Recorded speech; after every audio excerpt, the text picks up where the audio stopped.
Good afternoon and welcome everybody to today's webinar on managing WHS obligations in the modern hybrid workplace. Firstly, thank you all for taking time out of your busy schedules to join us today. It looks like most of you are here already. However, we'll give the rest of the attendees another 30 seconds or so to join. So please just hang tight for just a moment.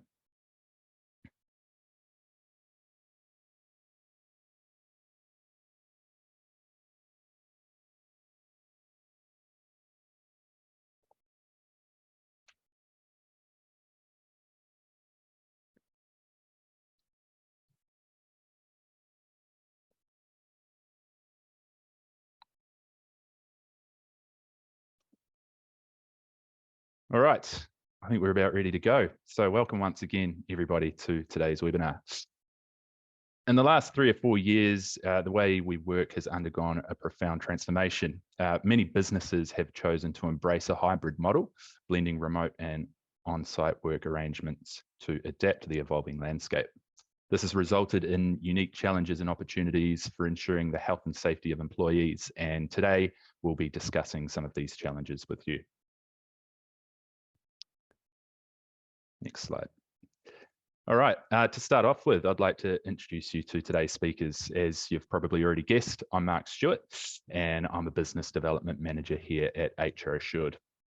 You won't be seeing too much of me today, as I'm here to introduce our speaker for the day, Adrian Turner. Adrian is our Head of Safety. He has a wealth of knowledge around WHS, which I'm sure you'll come to appreciate by the end of today's presentation. Okay, so before we kick off today, there is another introduction I'd like to make. For those of you who aren't familiar with our growing organisation, on your screen in front of you are the current members of the FCB family.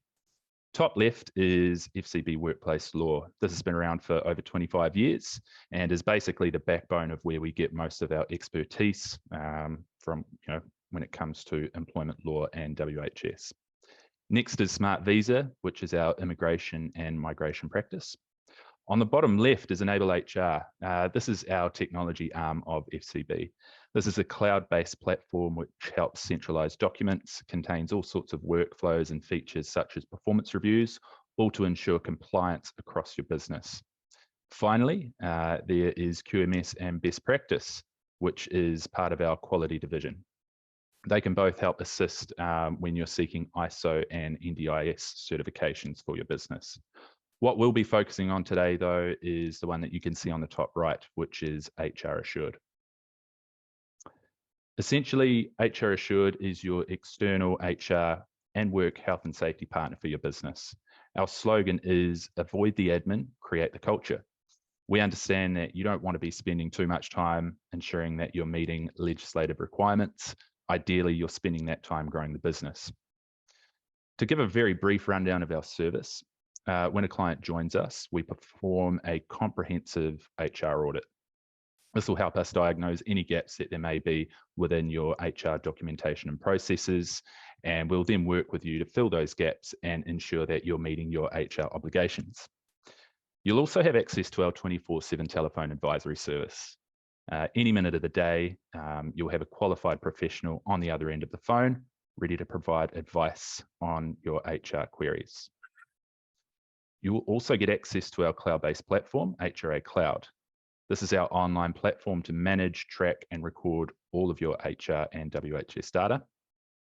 HRA Cloud also contains a library of legal resources, which is constantly updated to ensure you're up to date with current legislation. Any advice that we give around HR-related queries are also backed by our advice promise. With this, your business will have peace of mind knowing that we'll stand by you with legal representation and paying of damages if a claim does surface. You'll also see on the right that we cover work health and safety, which is probably one of the main reasons you're here with us today.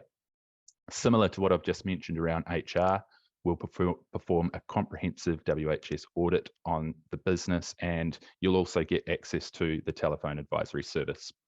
HRA Cloud contains a module which is dedicated to WHS with a massive library of resources available to you, as well as workflows to assist with your WHS processes. Now, before I hand you over to Adrian, I'm sure there's going to be questions throughout the presentation that you may have.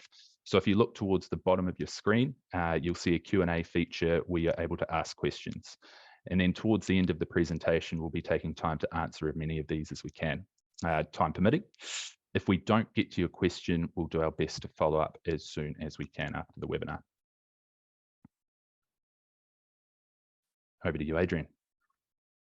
Okay, thanks very much, Mark. So we wanted to devote today's session to the area of WHS and work from home, or the hybrid workplace, if you will, because it's an area that has more and more emphasis and concern, still coming out of the pandemic, and also because we really find that workplace health and safety is incorrectly, I think, lumped with HR and ER as one area of risk, and that's somewhat problematic because it's very much its own area that requires its own specific focus and resources in order to achieve compliance, and most importantly, to keep people safe while they're working.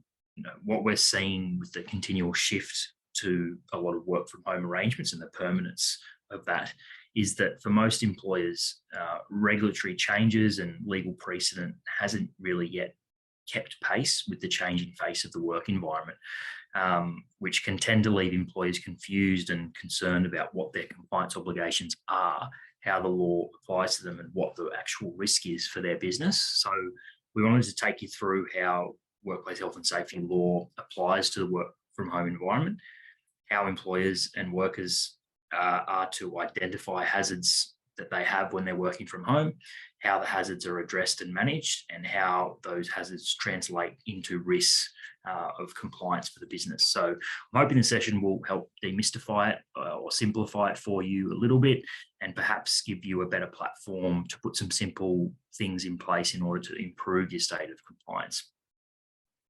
And so first things first, without scaring everyone too much at this point in the afternoon, I think it's more important than anything, I think, in this space, that when you're talking about workplace health and safety compliance, it needs to be done having regard to the immense penalty scheme that's enforced in this space, and the fact that workplace health and safety is a criminal jurisdiction. And sorry, if we just move to the next slide. And so, look, the sheer scale, I think, of the penalties that stem from non-compliance really can be cataclysmic for both the business and an individual level as well. So the business, at a business level, the maximum penalty is well up above $3 million now. And for individual officers who carry personal duties under model health and safety law, which we've taken you through in some previous webinars, they can face up to imprisonment in jail and even $600,000 individual fines on them.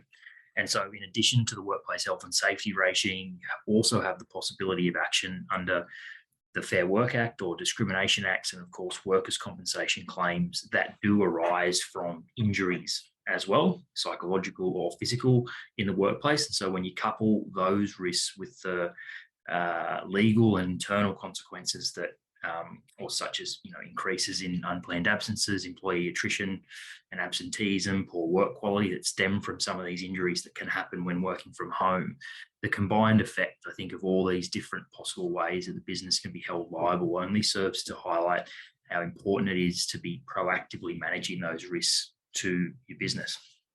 So just moving on to the next slide. That's just a demonstration of what I've taken you through there. And you can have a copy of these slides if you need it, but it really does just demonstrate how impactful the penalty regime is and how important it therefore is to get these things right.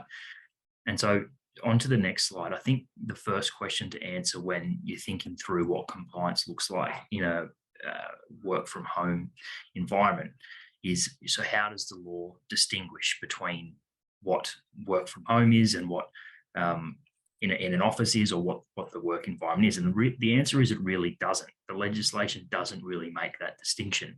Employers have the exact same responsibilities and duty of care for workers when they're working from home as they do from anywhere.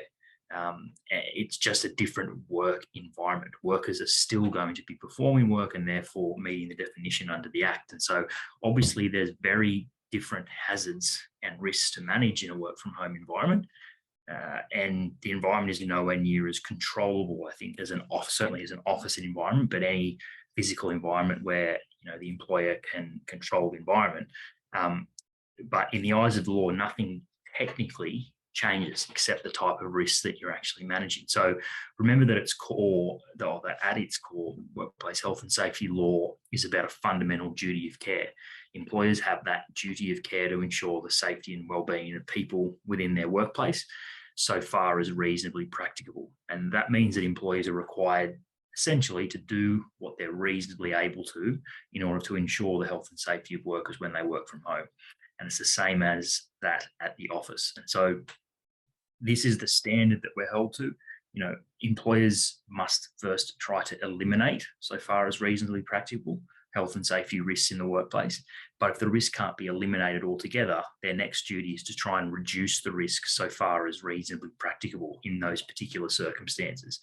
And what is considered reasonable in any one instance is something that turns on the facts of the particular circumstances you're looking at, but it will take into account things like the likelihood of the hazard or risk occurring, the degree of harm or possible consequences, the business's state of knowledge about the risk, the availability and suitability of ways of eliminating or minimizing it, and effectively what the person or the business knows or ought to have reasonably known about that risk and the ways of eliminating. So nothing changes in that work from home setting, and perhaps areas even obtain more emphasis. One most notably is around psychological health, and the Workplace Health and Safety Act defines health to include both physical and psychological health, and those psychological factors are far more prevalent in a work from home environment when you can't control the worker's environment. They're exposed to different types of stresses,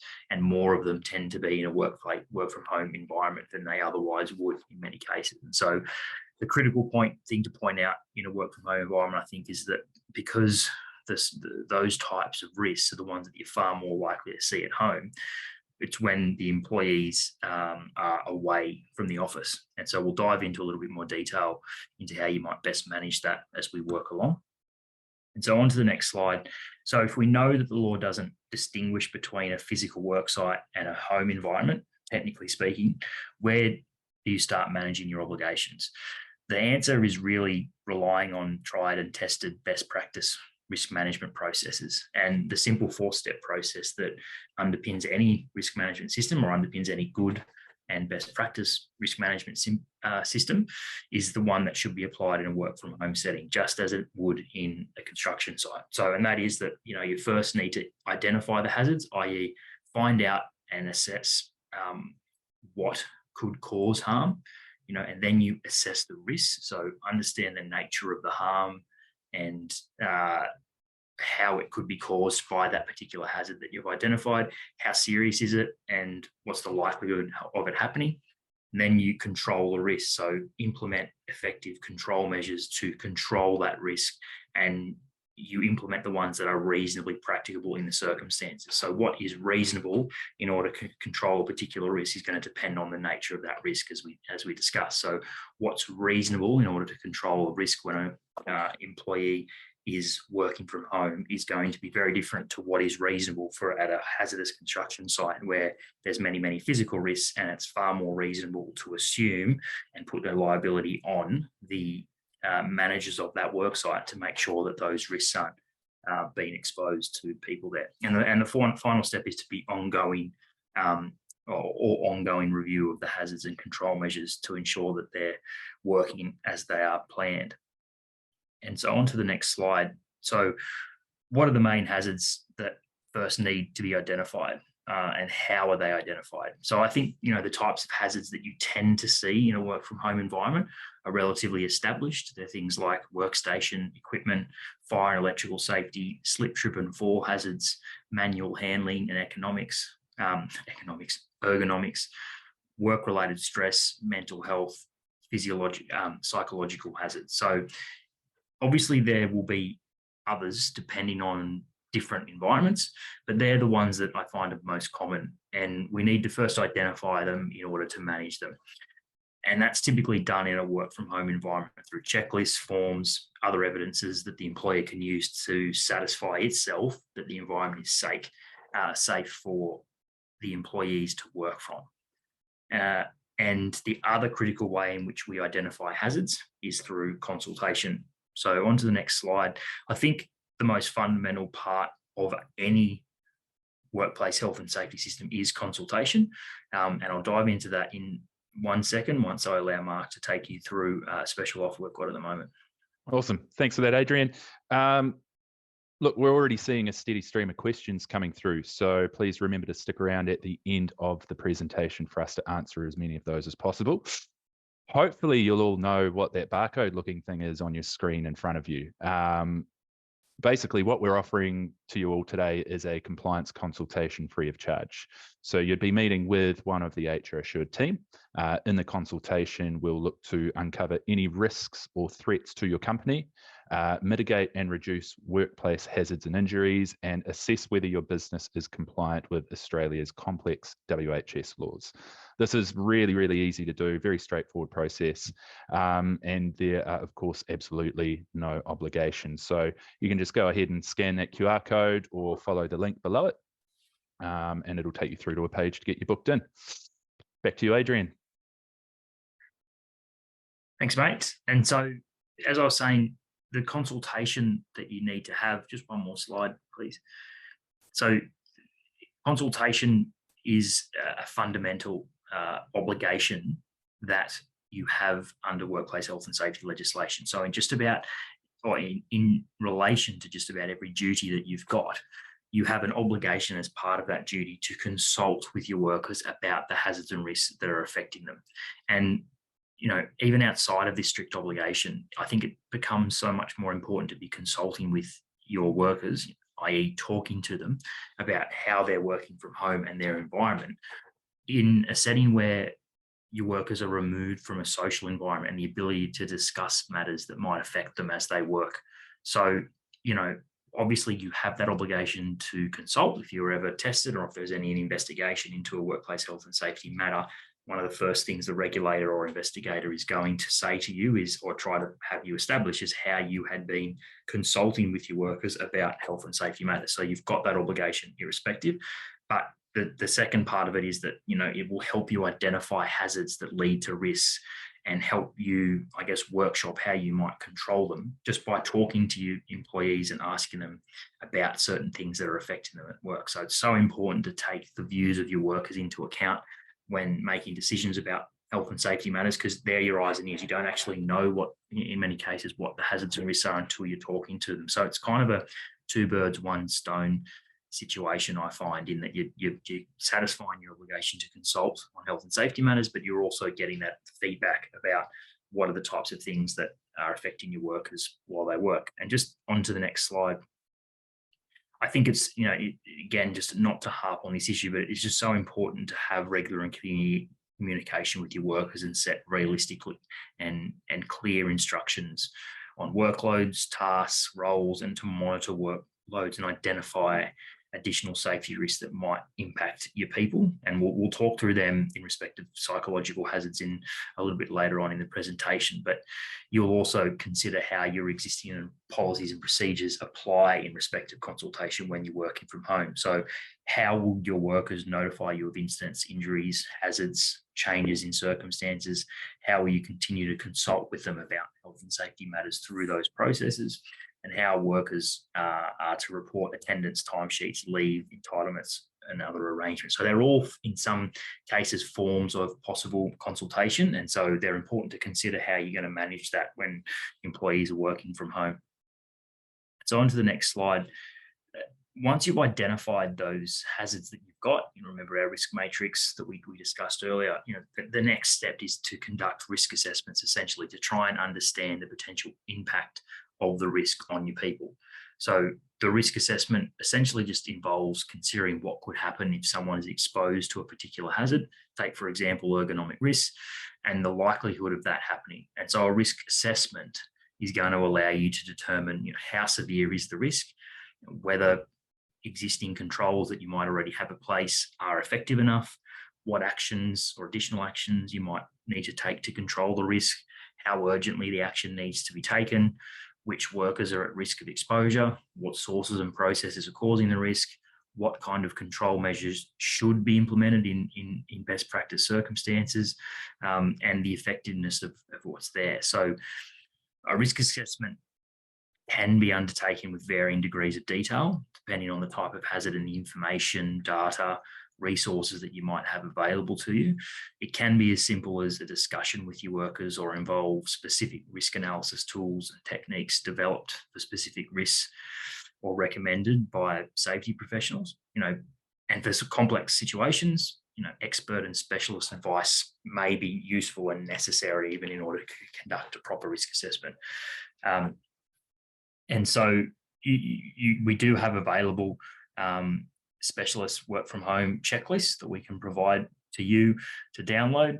And they're forms of risk assessments in terms of a work from home setting that you can use in order to satisfy yourself that a certain employee's environment is safe to work from, and you're going to allow them to work from home. So just on the next slide, I wanted to take you through some of the most common hazards and risks in that setting. And the first one is in relation to ergonomic risks. It sounds, trite and maybe a little bit overblown, but it is a reality that is one of the most common risks of an employee working from home is in relation to ergonomics. And so you're required, remember, under health and safety law, and these are the things you'd be tested on if there was an actual injury, is to eliminate the risk so far as reasonably practical, i.e. can you completely eliminate the risk, the ergonomic risk in relation to a worker sitting at a desk? The answer to that is you really can't. You can't completely eliminate the risk of an employee developing some kind of injury in relation to ergonomics. Cannot get rid of it altogether. And so the next part, or the next obligation you have, is to try and reduce that risk so far as reasonably practicable. And so the specific hazard that you're dealing with here is poor workstation setups, long hours of sitting and lack of physical activity, and they can lead to injuries, neck pain, back pain, eye strain, those types of things. And you're going to struggle, as I said, to remove that altogether. And so, the next part you consider is, well, what do you do in order to manage that? And just if you move on to the next slide, you really should have a dedicated space, or an employee should set up a dedicated space to perform their work duties, sufficient space for emergency entry and exit, and they should be able to set up or be set up in order to avoid distractions. And the setup really should have adequate lighting for the task being performed, no glare or reflection, good ventilation, temperature control, no excessive noise, and clear walkways free of trip hazards and electrical cords. Now, no situation is going to be absolutely perfect. You've only got to look at your typical office to realise that in some cases, not all of those things are actually in place. But depending on your risk appetite and depending on your assessment of the risk and what you're prepared to accept when your workers are working from home, you need to filter that through the risk assessment of what you're going to require, and before you're satisfied that an employee can work from home such that it doesn't put your business at risk. And so typical things that I think mitigate risks and that you can consider, and I know that there's usually questions around this, which I can get to at the end, around the extent to which employers need to pay for these types of things. But control measures that you need to consider, comfortable adjustable chairs that are appropriate to sitting at a desk for a long time, desk or table with a comfortable height, good access for legs and no obstacles underneath it, smooth, flat, non-reflective surfaces, a mouse that rests the same height as the keyboard and moves easily on the surface of the table, a monitor at the top of the screen, sitting at or slightly above eye level. Consider organising a workstation assessment, even if by a competently trained person, where there might be, for instance, a particular risk for a particular employee. It might be that in order to satisfy yourself, you have someone professional do that for you. And just on to the next slide. So I think, as we touched on, the next sort of key risk, I think, outside of ergonomics is psychological hazards and risk, and it's got such a focus, obviously, after the pandemic. while there are so many, employees who enjoy the benefits of working from home, there's really no doubt anymore that it can present issues of isolation, loneliness, and decreased social interactions. It's just a reality of it. And so those issues tend to lead to, or those factors tend to lead to workplace issues, such as end up not having a lot of face-to-face support. You have limited opportunities to debrief after difficult conversations, lack of training, mentoring, workers feeling disconnected from their managers and their networks, being distracted, hard to manage workloads when you're at home by yourself, and not taking proper breaks and working excessive hours. So they're all hazards that create risk of psychological injuries, which you have a duty to minimize under the legislation. If you think about a typical worker working from home, whether that's full-time or on a hybrid basis, no doubt they're under the same pressure to continue to deliver work to their employer, to keep the business active and maintaining, but they're doing so in an environment where they may be trapped in an apartment, or without the ability to interact with their managers or colleagues, or without the ability to change their work environment. And there's just going to be hazards there, and each situation is going to be different. There's going to be pressures and other things that impact on people. Working from home sounds like it's something that is afforded, and it's just such a brilliant liberty that we've got as employees, and it is fantastic. But no doubt the removing employees for long periods of time from their connections is just going to bring about different things for different people. Different individuals rely on different support networks, on different things that they may not even know that they relied on before they actually get in that work from home setting. And over time, you're going to see that probably manifest in different ways. And that's why, the law hasn't quite caught up. We haven't had a lot of test cases in terms of workplace health and safety legislation and how the law is going to apply. So you just need to put in place as many basic mechanisms as you can. And so on to the next slide, some of those key things that you should be doing, I think, and I really stress that putting basic mechanisms in place is the best place to start. You can review a lot of the best practice guidelines for what you should be doing in each state's workplace regulators code of practice for psychological health and safety. Very much recommend that people familiarize themselves with that. But the basics are that you maintain regular communication with your workers and encourage communication between everyone, especially people who are working from home, making sure workers are effectively disengaging from their work, logging off from the end of the day, eliminating physical risks that there might be in the work environment that can contribute to psychological risks, providing workers with a point of contact so that they can always alert you promptly and let you know of changing circumstances. And yeah, I think anything that you can do to make an employee feel as comfortable in terms of social interactions and managing their work in the exact same way that they were in the office, but just from a different location, is a positive thing that you can do in managing psychological risks. And it often can be over-engineered in terms of the things you should be doing, but taking a practical approach and just maintaining communication at all times and making sure employees are comfortable when they're working from home is the key part for me from a pragmatic standpoint. Yeah, and so just to put all of that into perspective, I think it's key again to point out that we really just haven't seen workplace health and safety prosecutions in a work from home setting. And what I mean by that is there's obviously a great body of law and a great number of precedents for worksite injuries that happen. Regulator investigates, penalties flow from that for the responsible PCBU or the business and responsible individuals. We haven't seen that in a work from home setting because it's still very new. We've gone from very low rates of working from home to now very, very high rates where it's almost as common to see a hybrid or full-time work from home arrangement as it is to see someone working from the office or a work site. And we typically see, or we have seen in the past, any psychological injuries and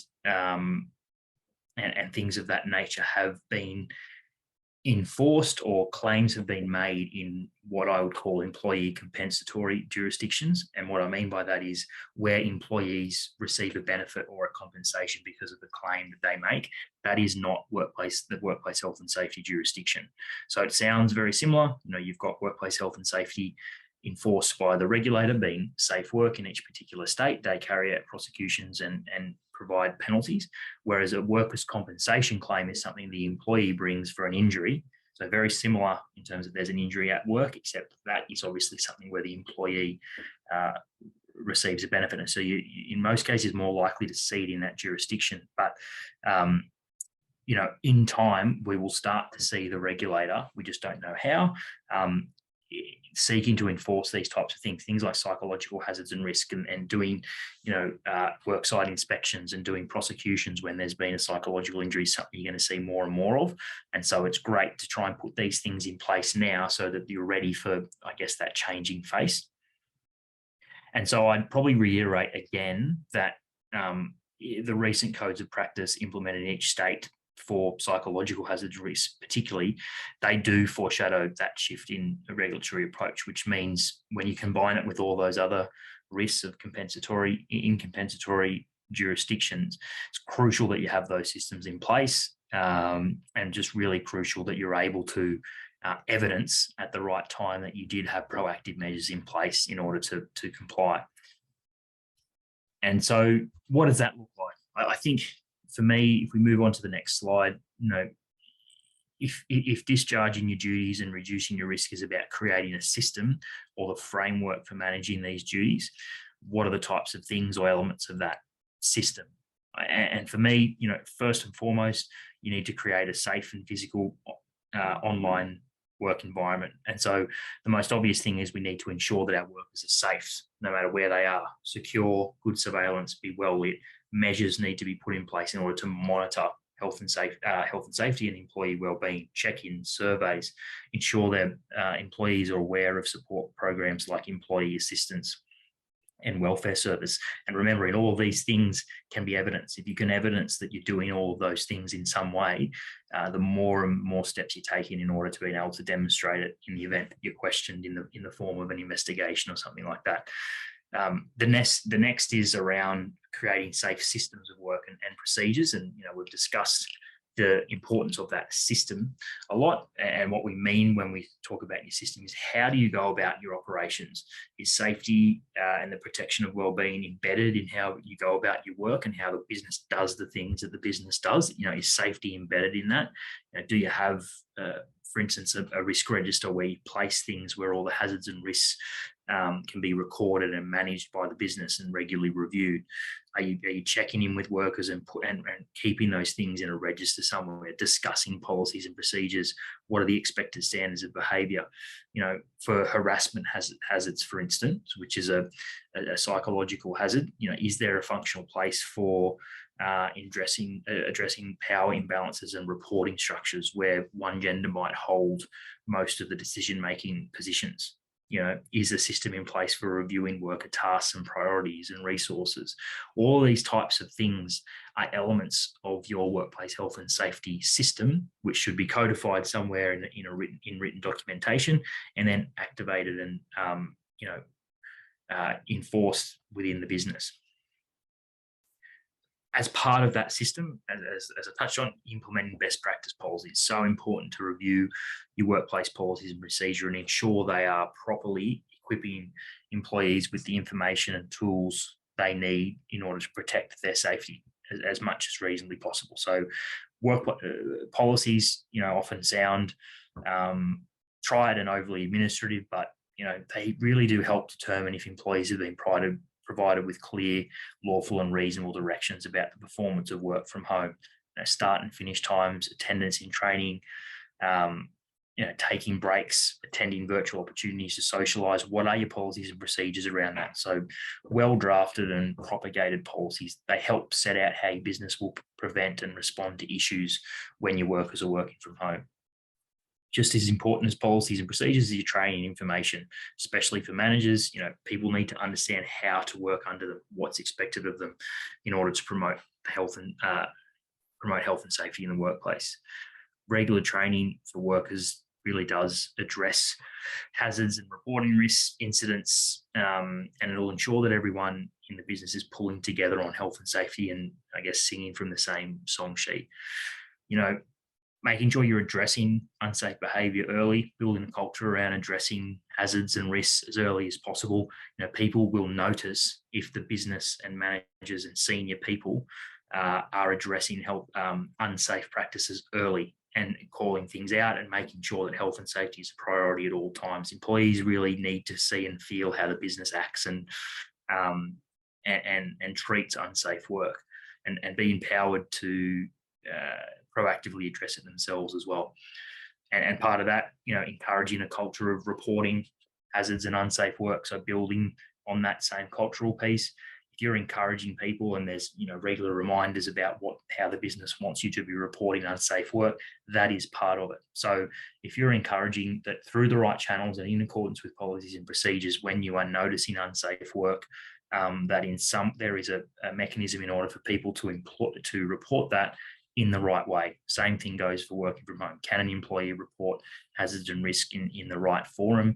Do they have the right channels to go through if they're concerned about a certain employee? Those types of things. As we mentioned earlier, that's part of consultation. Consultation is fundamental. As we said, it's part of the model workplace and health and safety law, the duties that you have, but also it's the primary way in which you get feedback from your people.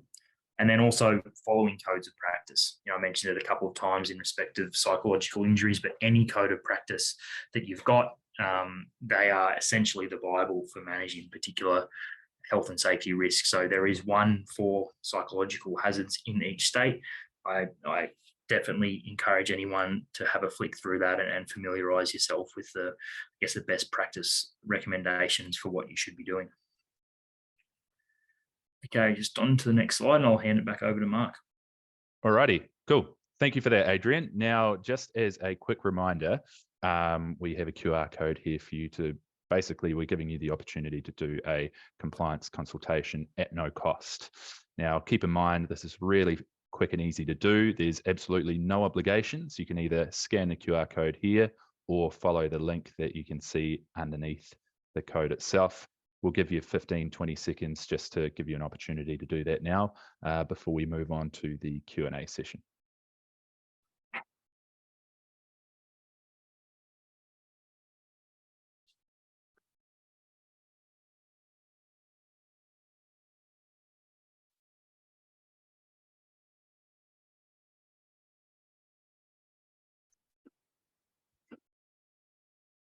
All right, so that brings us to the end of the presentation itself.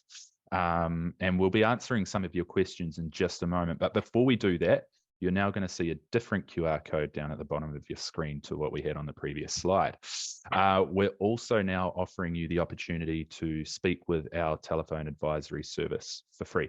So if you had any question from today's presentation or any other WHS related queries on your mind, you can organise a call with the advisory team to give you a bit of a trial run and see how we perform. So you're more than welcome to scan the code here. This screen will be up in front of you now for a wee while, so no need to rush to scan it just yet.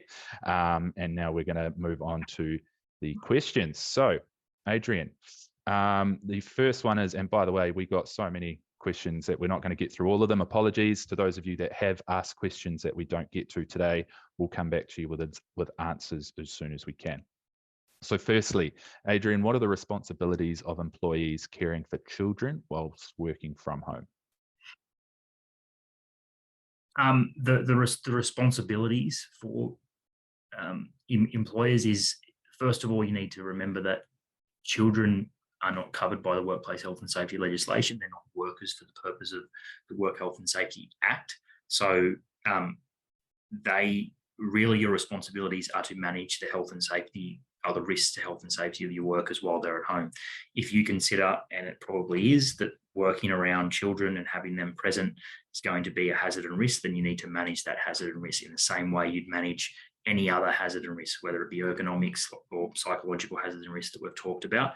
You need to try and identify what the hazard is, assess the risk, control the risk, and ongoing review. That's the reality of it. I think the practicalities of the modern workforce is that people are going to have kids while they're working from home. It's part and parcel of it. Treat it accordingly. Try to have a level of pragmatism with it, and just make sure that your people are going to be okay to be working from home, whilst not making it overly administrative and overly burdensome, when the reality of life is that people are going to have kids when they're working from home. I wouldn't try to overthink that one. Absolutely. Perfect. Hey, the next question: if there are offices people can work from that are fully equipped and staff choose to work from home, can they be held responsible for furnishing their home offices at their expense? Yeah, yes, they can. Really, it's a matter of policy, business policy, because you don't have an obligation under Workplace Health and Safety Acts to pay for certain equipment that the worker has in order to manage health and safety. There's just not that obligation doesn't exist. Now, if you have an office, first of all, if you have an office that's fully equipped and you prefer that your people to work from the office, it becomes a policy position for you to take as a business as to the extent to which you're going to enforce that they need to come into the office.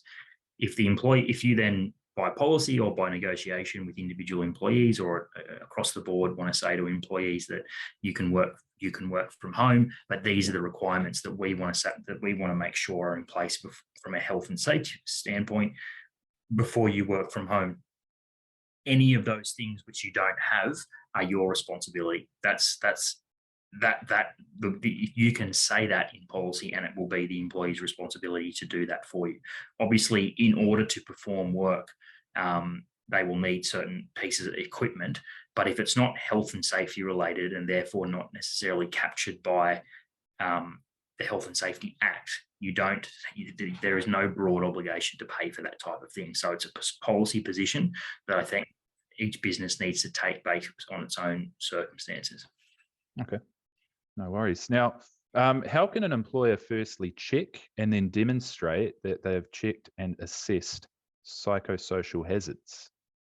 Look, there's many different ways. I think any way that you've got to document what your consultation mechanisms are, how you're talking to your workers, and then documenting that whole risk management framework we've discussed. So have you got any way of identifying what the hazards and risks are? So it might be that you've got a work from home checklist. Here's all the things that an employee needs to do in order to satisfy the business that they can work from home safely. And that might be your primary way of identifying hazards and risk. And it might be your first starting point for identifying psychological hazards and risks, right? And then through that, you're also putting in place certain mechanisms for assessing what from filling out that form, what the damage or the harm could be if some of those risks manifest for the worker, and then you know how to put certain control measures in place. I think the best way to capture stuff like that is really to just have various forms, various places to put information into a workplace, and what we call a system that we've talked about throughout the presentation. Things like risk registers, risk assessment, things like that become records of how you are managing your obligations in effect are the best things to do. And again, it's best to try not to over-engineer it. As much communication as you can have with the employees is best. And then any time that those things, based on gut, need to be recorded and need to be, managed, then I would suggest that you need to have a place in which that they can be stored and kept as a record. Okay. All right. What are our options if we believe there may be a DV situation at home of one of the workers? Yeah, that's a very tricky question to put it bluntly. It's very sensitive. There's no single correct approach for that. I think, there's a lot of, I would suggest from a human perspective, there's a lot of the first types of things you want to be thinking about in those settings isn't necessarily the workplace health and safety legislation, but it is first and foremost about the safety of your person while they're working from home, of your employee. And so the starting point, no matter where they're working and most certainly when they're working from home in that situation, is can they work safely? And you've got that duty of care for their health and safety. And so that's the starting point. Each situation is going to be very, very different. And to be blunt, I'd be considering engaging with specialist advisors about how to manage each instance, because one control measure, one thing you might want to put in place to protect an employee in situation A is going to be the exact opposite of what an employee will want in situation B. It's just going to be horses for course. It's going to be very, very different. I think, first and foremost, the starting point is just always, how do we keep this person safe? And certainly if they can't work from home safely, then we shouldn't be putting them in a situation where they have to work from home, therefore being captured by the Health and Safety Act. That's the starting point.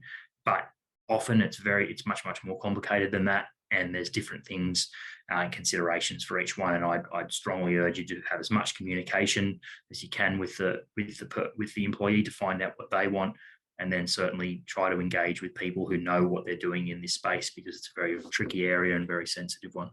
Yeah, understandable. This question popped up more than once. How do we eliminate resistance to bringing employees back to the office when they've been working from home? That's an interesting question. And with respect, it's not actually, in my opinion, a health and safety matter. It's really an employee engagement and policy position for your business. I think, if you want and have a strong desire and think that your workplace is far better off having people in the office and want to make it a mandate that people work from the office, then that's a policy position you can take. The extent to which you can get away with that, if you like, for lack of a better word, is going to be, I guess, about whether or not your employees are willing to go along with it. And that's something you're not necessarily not going to know until there's been a lot of consultation and you've got a general feel for how your workers are, how to, really whether or not an employee is prepared to come back and work to the office, work at an office and stay with your business will be about how much they're bought into the business and those types of things. So unfortunately, there's no inherent right necessarily to work from home. That doesn't really exist. You've got employees have the ability to make flexible work requests in certain situations under the Fair Work Act, but that's not an inherent right to work from home. So if that's to be your starting point, I'd look at things through that lens and then slowly start to work through what your policy position is going to be. Awesome. Okay, look, we've got time for one more, Adrian. If a workplace accident or incident happens while an employee is working from home, how are we meant to record this? What tools does HR Assured have in place to help with record keeping? Yeah, look, it's the exact same way you would need to report something like that in any work site. And so the fundamental part of any workplace health and safety system, which you'll find in a business's health and safety manual or their handbook, will be an incident reporting mechanism, i.e. a form and process. What do we need to do when there's an incident and how do we need to do it? And there'll be a form there. Now, in our, in HR Assured's health and safety system that we provide our clients with, it's a combination of both. We have a workplace health and safety manual or handbook that sets out the procedure. Employees understand what we need to do when there's been an incident occur. Now, the way that you can record it, you've got a variety of options. You can use a paper-based form, but we also have a employee self-service functionality where an employee can log the incident in the HRA cloud from their phone, work through the form on their phone. The business is notified when an incident occurs, and they can supplement that, or the manager who receives that incident report from the HRA cloud can then ring HRA's advisors, such as myself, and we can talk you through what you need to do. That isn't fundamental. You don't absolutely need to do that. It's just there if you need within HRA, but certainly the incident reporting form will set out what you need to do, and that will tell you and provide guidance as to whether or not you need to notify the regulator and what the flow-on effects will be after the incident has occurred. Perfect. Okay, well, I think that's probably about all we've got time for today in the questions. Now, just finally, please feel free to touch base with either myself or Adrian. You can see our QR codes to our LinkedIn profiles there. We've got contact details on the other side of the screen. Look, thank you all for joining us today. Adrian, really appreciate it. I hope everyone out there learned a thing or two today. And another thing that I should mention as well, if you missed any of today's session, or if you wanted others to be able to see what we went over today as well, eventually at some stage we will be sending out a link we've recorded the session, which you'll be able to view on YouTube as well. So thank you very much for joining us, and we'll see you next time.